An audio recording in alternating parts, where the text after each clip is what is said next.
Hello. Let us start with the second session in the subject of machine drawing.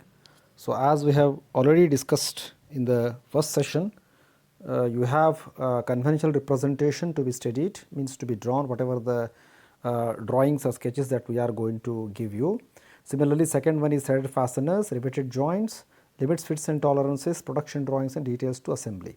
So, these are the few important chapters which you need to consider and draw the same. So, let me start with the important topic, that is conventional representation, which is having a weightage of 15 marks, and it is a compulsory one because it is a very easy way of getting the 15 marks here. And let me here in the conventional representation you are going to basically study about standard convention using SP 46 1988 materials: cast iron, MS, brass, bronze, aluminium, wood, glass, concrete and rubber, like this, long and short break-in pipe, rod and shaft, various sections. So, in that till today we shall have a discussion up to rod and shaft. So, wherein as we have already discussed in the previous session, you need to understand that conventional representation of materials and certain components is a way of language of engineers to make them understand what actually we are using in case of applications of the design of a machine or a component or a system, whatever is there. So, now we shall have a discussion about conventional representation of materials. So, in conventional representation of materials, as you are going to see, as I have already informed to all the students that it is necessary for you to purchase A3 size sketchbook. Hope all of you already purchased, and you require to draw the sketch which you are going to see on the screen now, that is conventional representation of materials. So, here you are going to draw this in the form of a landscape, okay, considering that you are going to consider three important columns here: type, convention and materials. So, as we have already discussed, conventions of materials is a representation of materials without drawing them. Actually means, as you are going to see in the first type, you are going to see the metals here. In conventions we have drawn almost all, you are going to see as a simple rectangle. You are supposed to draw a simple rectangle of a particular length and particular width here. So, all you are going to have for the rectangles for metals, and for glass you will be having for packing and insulating materials, you will be having for liquids, you will be having for wood, as well as you will be having for the concrete. So, in all these cases you require to draw a simple rectangle, okay, representing in the form of a particular convention. For example, if you are going to see in the metals, you are going to see the hatching lines in a rectangle drawn. So, use some specific length, it may be 5 centimeter, 6 centimeter length, and you can consider the width as around 2.5 centimeters or 3 centimeters, whatever that is possible, and then you require to draw one rectangle. So, like this you have to draw the rectangles for each type of materials. Then you are, for example, if you take the metals, you are going to see the convention being drawn, okay, the rectangle is being drawn, then you will be having the hatching lines. So, these hatching lines should be of 45 degrees. You require to draw at an angle of 45 degrees to a straight line,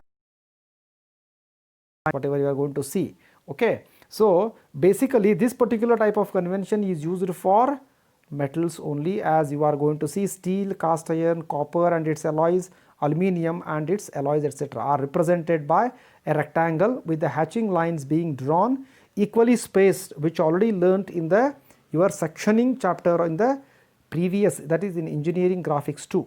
So, you require to draw the hatching lines at an angle of 45 degrees to the, and drawing the specific representation of a rectangle. Similarly, the same size you are going to use, that means, for example, if you use for the metals as 5 centimeter as a length, then if you are going to use the width as 2 centimeters, then you have to consider all as 5 centimeter length and 2 centimeter width, because all the conventions are represented by drawing a simple rectangle only, as you are going to see in the sketch.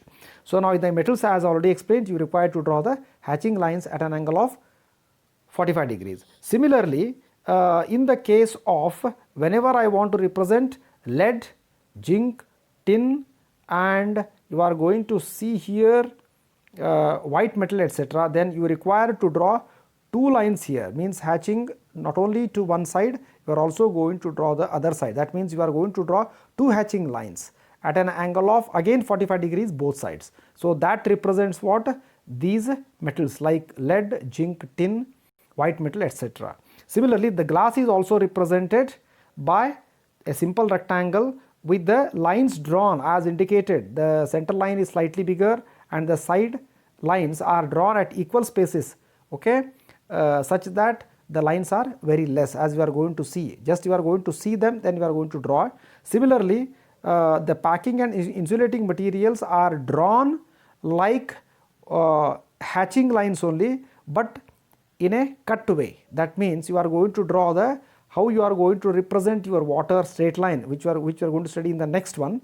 So you are going to draw at an angle of again 45 degrees only, but the lines are being cut, as you are going to see, which is representation for porcelain, stoneware, marbles, slate, etc. Similarly, for asbestos, fiber, felt, synthetic resin, etc., as you are going to see, are also drawn by considering a straight line. You have to draw a horizontal line, one horizontal line you have to draw continuously equispaced, then you require to draw an line at an angle of 45 degrees. So that means representation is done in such a way, first you are going to draw inside horizontal lines, then you are going to draw hatching lines at an angle of 45 degrees only for representing asbestos, fiber, felt, etc., as you are going to see in a sketch. Similarly, the water, oil, petrol, kerosene, etc., are also represented by a rectangle with water, as you are well acquainted with representation of waters in your schools also, as you are going to see.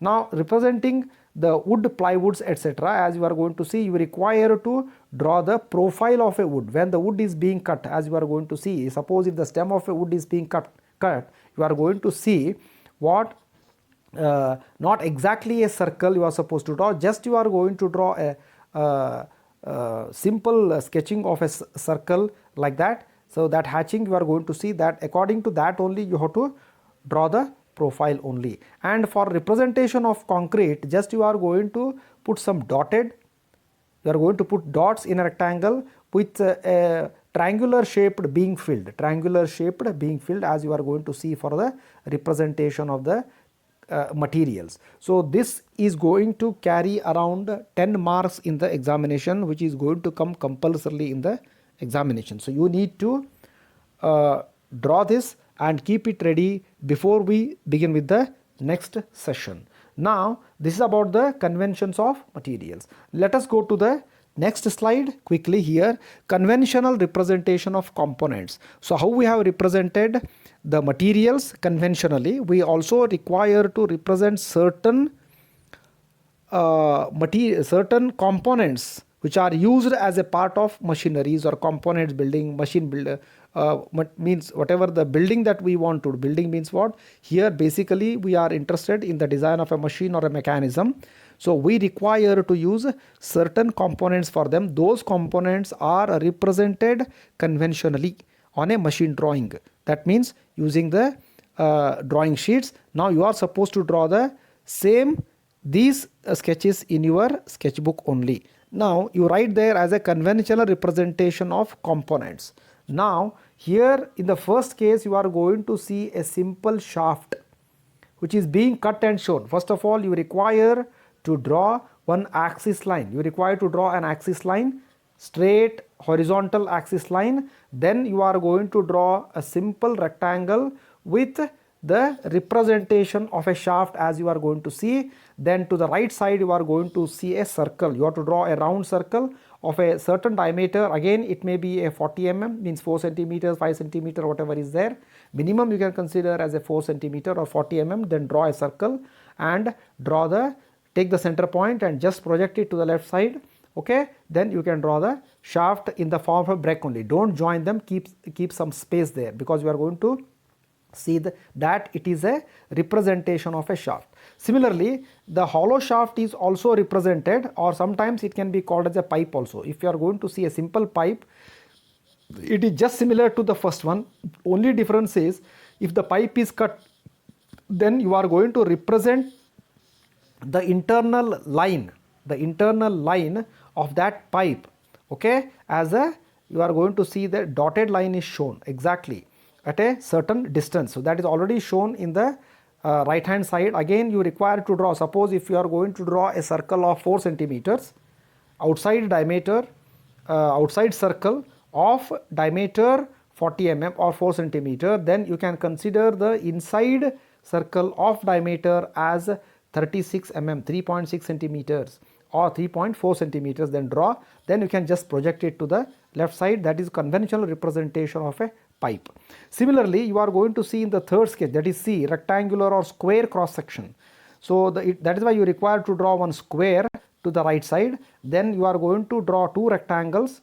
For all these things you have to show the axis line. Axis line showing is very, very important. Then you are going to draw simple rectangle left side, simple rectangle right side. Then you are going to show some cut portion in a zigzag way, as you are going to see. Similarly, it has been already shown in the wood also. Just see the sketch properly, then you should be able to represent the conventions of the materials very, very clearly. Okay, so now the next conventions that we are going to learn today is convention of common features. So what is this convention of common features? So now we are actually going to study about the conventions of the components being used here. It is not possible to draw the complete sketch of a component. That is why it has to be represented in the form of a drawing. The first component that we are going to study is what? Straight knurling. So knurling is an operation of straight turning, especially on the screws, okay, especially on the nut which is used for tightening purpose, as you are going to see on the outer surface of it being cut. Okay, that section projection you are going to see. Okay, it has been already drawn. Straight knurling is a section projection. Then the convention is already shown in there. Now in this case you can consider you are having two rectangles here. One is a the right side rectangle is slightly bigger, left side rectangle is small. Then you require to show the small lines there, small lines, straight lines. Okay, even you have to show the axis line also, as you are going to observe. Then you draw one rectangle of a certain length. Also to the right side also you are going to draw one rectangle of certain length. Choose a particular length, but remember while showing you have to see the sketch, then only you will be able to draw. The next one is a diamond knurling. Knurling means what? As you are in case of a straight knurling, all the lines which are being considered are straight there, but in the diamond knurling you are going to have 45 degrees, which you already studied in the conventions of materials. As you are going to see, what we are going to see, you are going to see the hatching lines being drawn both sides at an angle of 45 degrees. Then again it is similar to the previous sketch. Then in the case of a splined shaft, a splined shaft means what? Whenever a simple shaft is a straight one, if the shaft is being cut longitudinal means lengthwise grooves. Because shaft is basically cylindrical, generally what we are going to do, we are going to cut this shaft. On this surface of the shaft we are going to cut the grooves here. You are going to see the surrounding grooves. So those grooves have to be represented, as you are going to see in the first sketch, and in the next sketch you are going to see in front of that as how it is being shown. So all this you have to choose a particular radius or a diameter. All these are circular only. Similarly, the chain wheel is also represented like that, which you are going to see of a certain diameter. That is also represented conventionally to the right side. Similarly, helical compression spring with circular section. You are going to have a spring. If you are going to see especially in the case of vehicles, you are going to have these helical springs which are used.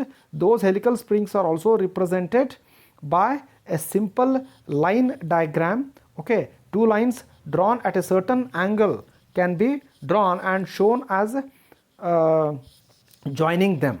So that conventionally it is represented to the right side. Similarly, helical compression spring with square section. The first one is helical compression with the circular section, and the second one is helical compression spring with the square section. That is why we require to represent here in the form of a very small rectangle at a certain angle. Okay, a spur gear is represented by drawing two circles, then you are going to show the teeth of them. That is very important. They are conventionally represented both sides there. So here you require to see the sketch properly, then you will be able to draw the sketches. Now I am coming to the end of this, and you require to draw all these figures before we begin with the next class. Preferably by next class every student has to draw this and keep it ready, okay, so that we are going further, and in case of any doubts you can just keep a message, okay. Then even if possible we shall have a meeting in Zoom for discussion how to draw, etc. At the same time also we are going to send the PDF copy to draw the figures of this. So you require to see that, you take the printout of that, looking to that also you will be able to draw the sketches. So with this I will be concluding the today's session, and at the same time you can also view the connected video which is being attached to this for better understanding of this particular concept. Okay.